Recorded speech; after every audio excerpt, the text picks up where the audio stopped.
Hey, what's up, folks? Rich Van Tassel with you. It's a little later, obviously. Wanted to watch the post-game highlights, all that stuff. So we're doing the recap of Game 3 between the Celtics and the Cleveland Cavaliers in the Eastern Conference Finals. The Celtics, a very impressive win. Many people may not have thought they'd been able to do it. They didn't have Isaiah Thomas. They were down by as many as 21 in this game. But in the second quarter, outscored Cleveland 61-42 to be able to get a 118-108 victory. Game-winning three-pointer by Avery Bradley that bounced around on the rim and went down. The starters essentially were all very good. Sans Amir Johnson, who only played 9 minutes, was minus 15. Jay Crowder had 14 points, was plus 6. 2 of 8 from 3. Al Horford, 7 of 18. 16 points, 6 rebounds.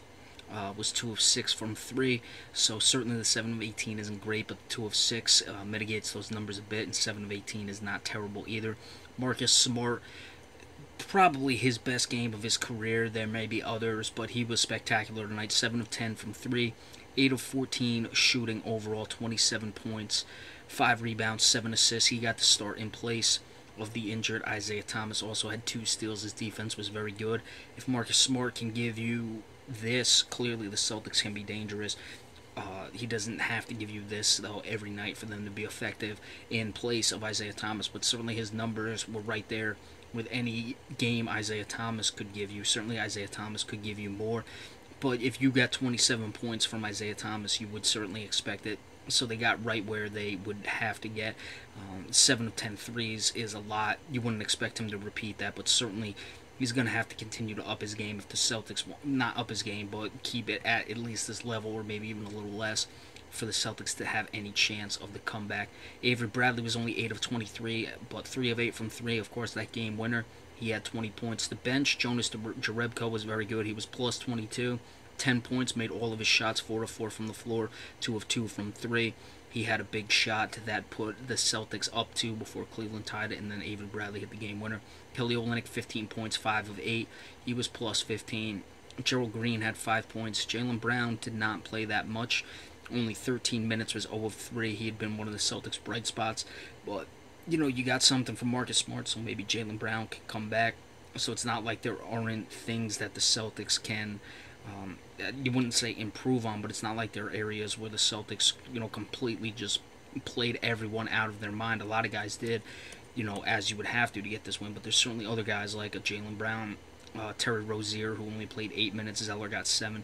If you can get a little more from those guys, you can certainly make a case. And certainly Olynyk will have to be big, and you don't usually expect that from Jerebko, but it's going to be a complete effort for the Celtics. They were 18 of 40 from 3, 45%. We're going to talk about the threes. Only 9 of 12 from the line. That's another story. And 42 of 91, 46.2 overall. For the Cavaliers, Kevin Love, 28 points, 8 of 16 shooting, 7 of 13 from 3. He's been absolutely nailing threes. Kyrie Irving, 10 for 15, 29 points, 4 of 6 from 3. Tristan Thompson shot 15 free throws himself, was 12 of 15 at 18 points, 13 rebounds, 7 of them offensive. LeBron James only had 11 points, so certainly that's going to be a factor for the Celtics moving forward. You don't expect LeBron to score 11 points much. Did not score in the fourth quarter, 4 of 13, 6 rebounds, 6 assists. Really nothing from the bench. Amon Shumpert had 6 points. Kyle Korver had 3. 16 of 39, 41%. The Cavaliers started 9 of 12 from 3. That's how they built their big lead, but the Celtics never really let it get too out of hand. 21 points is a deficit, but they were, right around the 15, 12 points. It extended to 21, so it wasn't like any of the other games where they just got completely blown out and then it's next to impossible to come back. Cavaliers were 28 of 36 from the line, however. The Celtics have got to get at least some benefit of the whistle, especially since they're playing outmanned. That's plus 19 in the free throws. They shot plus 19 as far as makes. They shot 24 more. That's really absurd. Even if you take out Tristan Thompson's 15, granted he will shoot some, but take those out, they still shot 9 more, and he's not, 15 is a lot, but you would expect him to shoot at least 5. So even if you took 10 off from that, they would still have shot 26 to 12. It's absurd and frankly embarrassing for the NBA that there's that differential. The Celtic, Cleveland doesn't need the help in this one, so let's keep an eye on that. As for the Celtics moving forward, you got to like what they had defensively. As we said, it was a total team effort. It will take that all the time for them to pull off this comeback. They were able to get the Game 3 victory. You look, they will have to win one more in Cleveland if they want to come back. It would either have to be Game 4 or Game 6, and of course win the rest of the games that they play at home. We'll have to keep an eye on that. Certainly, you don't want to get ahead of yourselves and just take it one game at a time at this point.